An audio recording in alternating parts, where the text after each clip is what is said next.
Tara, kuyog gimi sa among epic adventure diri sa South Island, New Zealand, where you can see stunning views, thrilling adventure, and vibrant nature. Okay, ready for grocery. So mao to, naggrocery mi para among bawnon sa among road trip the next day.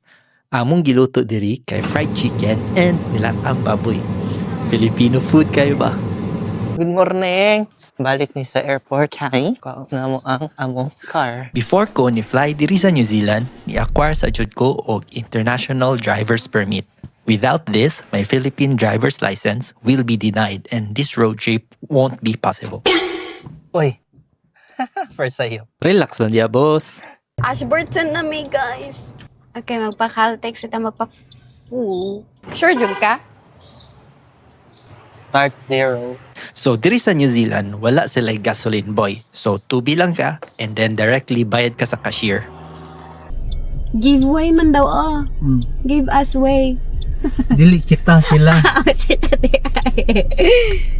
Busy na sa dang driver. Padulong dayta sa White Horse Hill Campground where Silly Tarns and Hooker Valley Track is located. Ang distance from Christchurch to campground is 330 kilometers. Along the way, makakita ta og nindot nga scenery, lookouts, and mini parks where you can relax and enjoy your meal.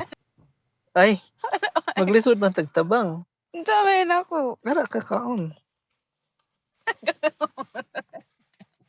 Magbaw guys. Wow.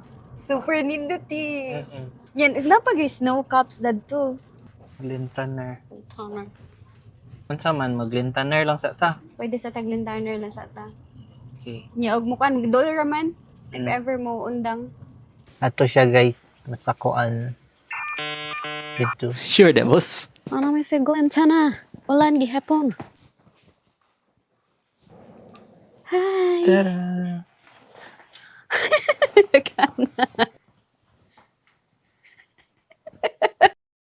Dako kayong room. Pag ko ano kwan. Magtagsa taron. Tagsa kita. Mag-relax na me and then prepare for the next day's hike and epic views. See you sa next video.